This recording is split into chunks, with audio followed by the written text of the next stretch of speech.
Abanu, we are winning. Sure. Abanu, we are winning. Abanu is a one touch. Yeah. I know it's a one touch. John Mahama Yuniagu. Anya dia obetimi awene. Ucha say it will be sorry. Say Asante for the dia ye na da wo mo. Hey yadwen wo fom. Hey. Why you about Mr. Sabo?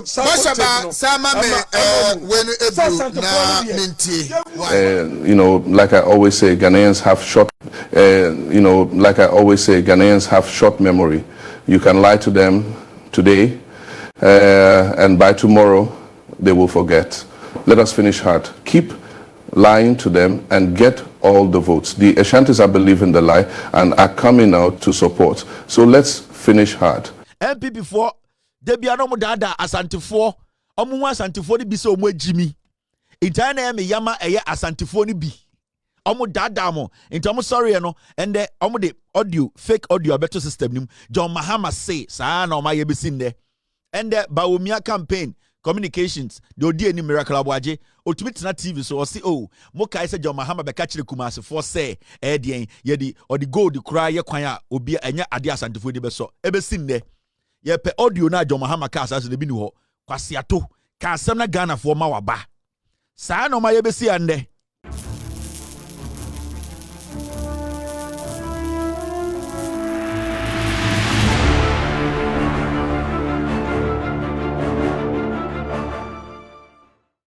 Abusia Chairman Wontumi, Chairman 1, Oni Kevin Taylor, Abusia for Oma Crash.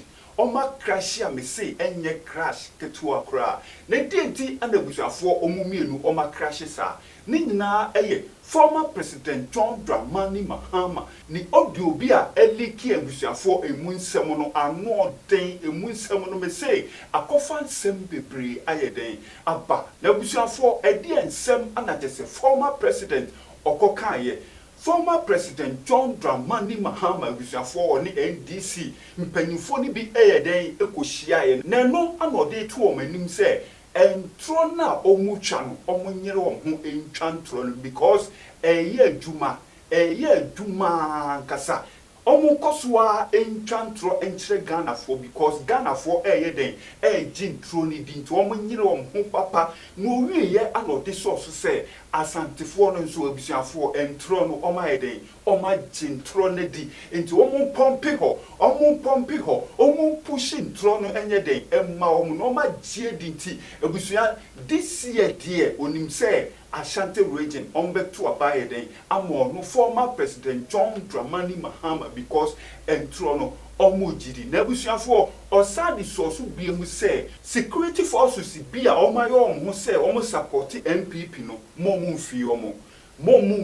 na momu no omu nyire omu ho nye campaign na say omu win elections na sa security forces no ombe frashi omu nyina out Abusia for che say ombe yi omu nyina edi afri omu adwumam no omu ne MPP for heading eko opposition Abusia for not just a former President John Dramani Mahama ba omia edi policies eyeden eba no onu die entro ano say odi yeden wodi ba abeji power eno na chese Chairman Wontumi Chairman 1 say sansem we na former President John Dramani Mahama woka dia enye die kosi wotachima no ewo mra chese Asante hene ne basis a wodi ama Asante for a omudi tu kwan eko enkranza koye yie a chese yie na si tu yi a omu besina kokumasi a chese yehu se techima for no sane bo eyeden egu basis na enipa bebre praye ewo basis ni mu no o say sa ana former president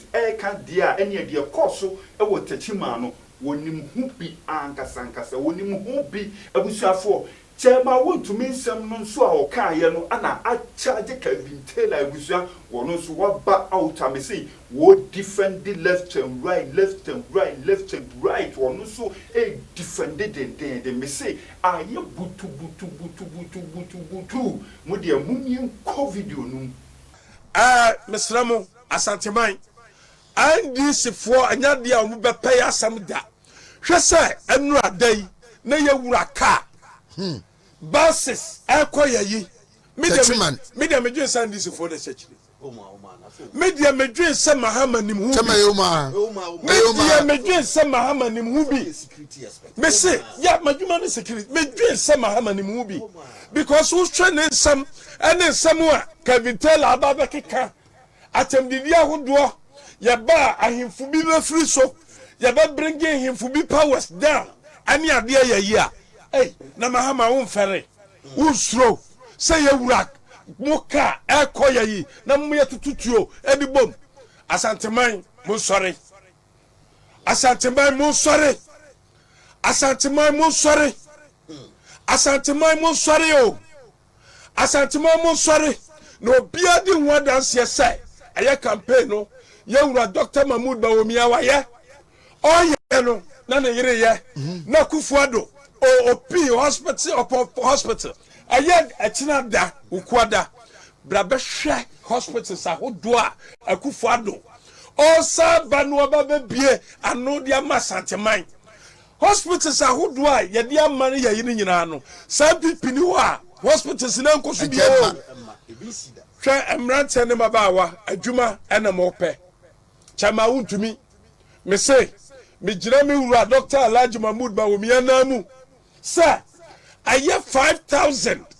aye di bema constituency biase efum adwuma no onyankopon tie bebam so the 5,000 multiplied by aye 47 constituencies na ye wono a what you say what the multiplier ultimu Asante man adwuma e baba e Asante man mu no aso what you say just 235,000 235,000 jobs ana yadi ba ma Asante man eti ya basre jo Mahama umma china obu wa jo Mahama obu wa ha umma na to say what me ya police for bibi umma na to say what me ya military for bibi umma na to say what me ya electoral commission for bibi umma na to say what me ya judges bibi jo Mahama woni NDC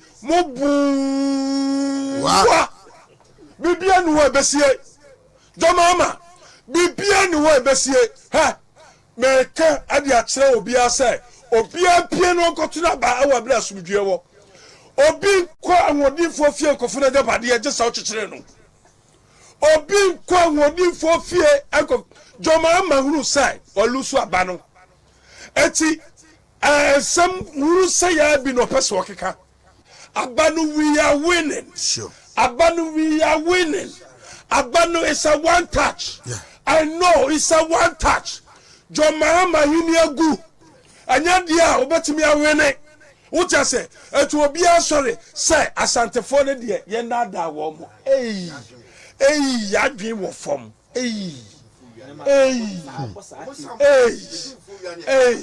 why ba Mr. Sabo sama me when ebu na minti you know, like I always say, Ghanaians have short short memory. You can lie to them today and by tomorrow they will forget.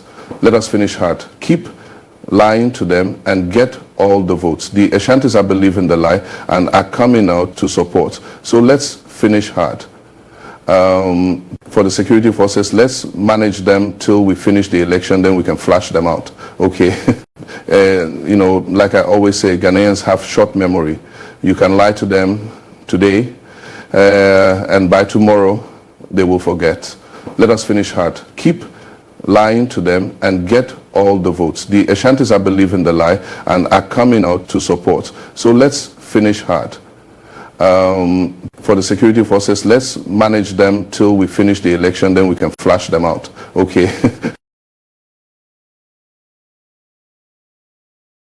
What the plan is, and we are telling them, all the people there, what the plan is, and we are telling them, all the people there, they are making the police officers there, they are making their police career, the military officers, they are making their career in the military, that respected state security agency, coterminous with that of President Akufo-Addo. The day President Akufo-Addo will exit office will be the last day they will serve as policemen and military men, and we will deal with them mercilessly.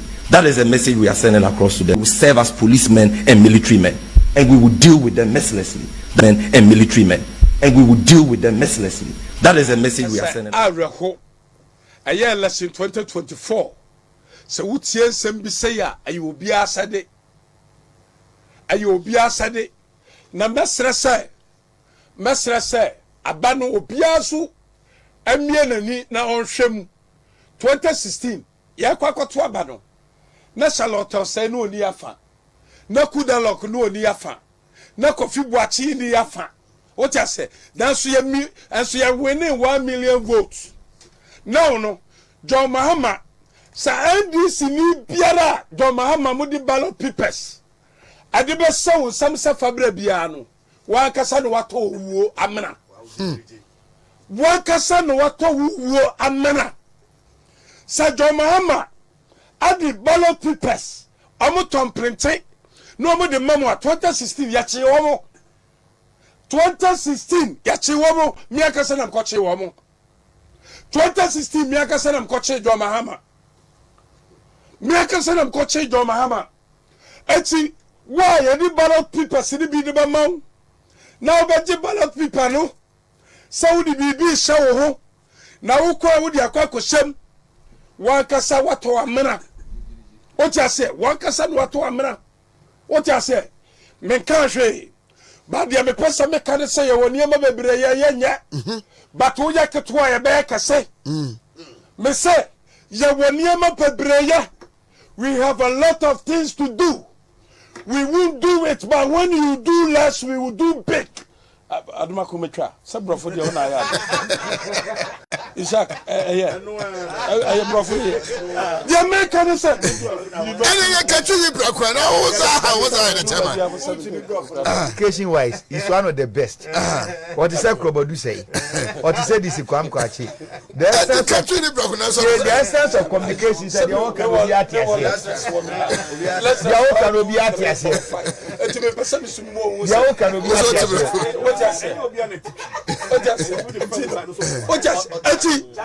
the American say we have a lot of things to do, but we won't do it. But when you do less, we will do big, or we will do more. So we are just advising you: don't go there, don't go there. And this photo, so remember I said no, some of the ballot papers in here. Me say every polling station are going to be monitored. Every polling station are going to protect it. MPP ni message. All that they want to do, then they say, send out criticize ND's MPP. Or see what did you do for them? Or two for so, or the politics as a chairman. Into somewhere, Sarah, I ain't any time, I ain't any straight. Or who is some more MPP for the Jimmy? Mongbo Munkuro come was some Nagana for Tiemo. And you're sorry on the payer. The Betty and say, yes, audio been in a move from him, and the John Mahama was so 2-4.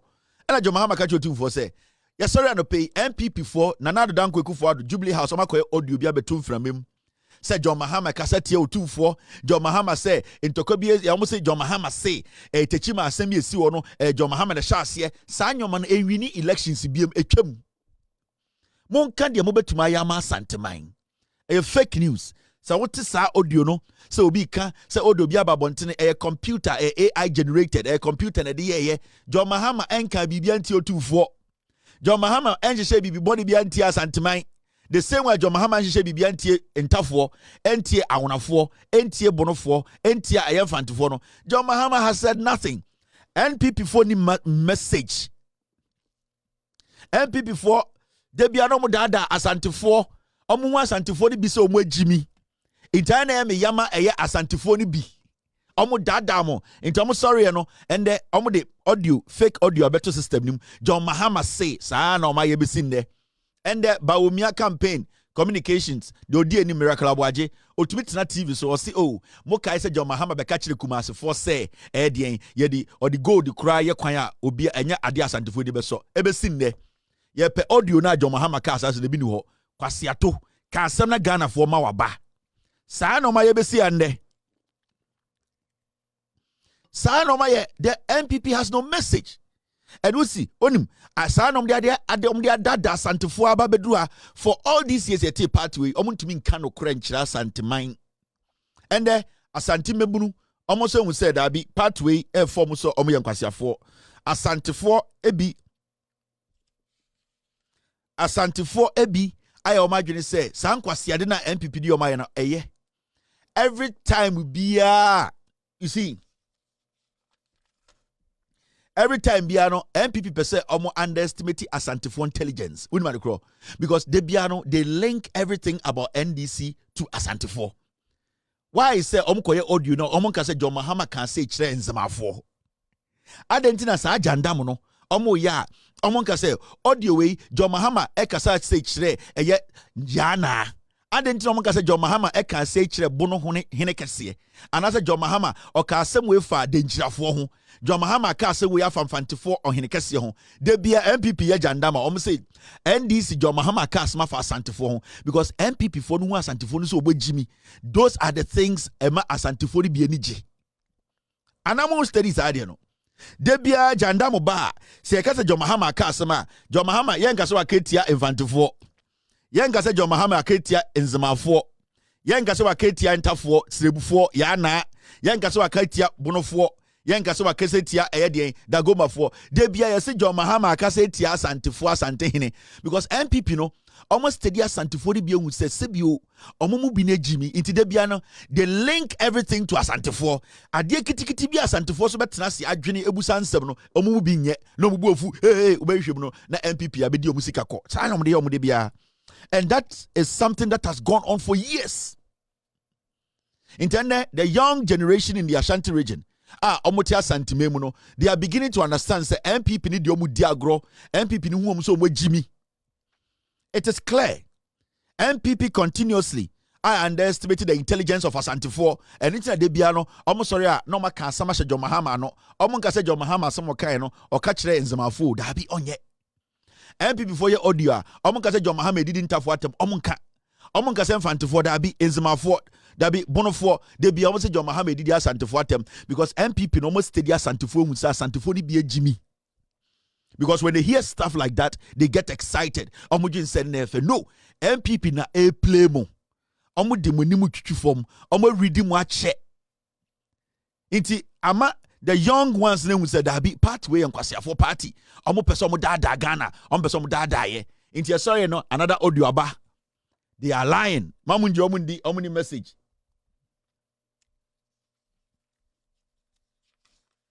It's very important because say oma ho kwan na mewu say oyakwasia.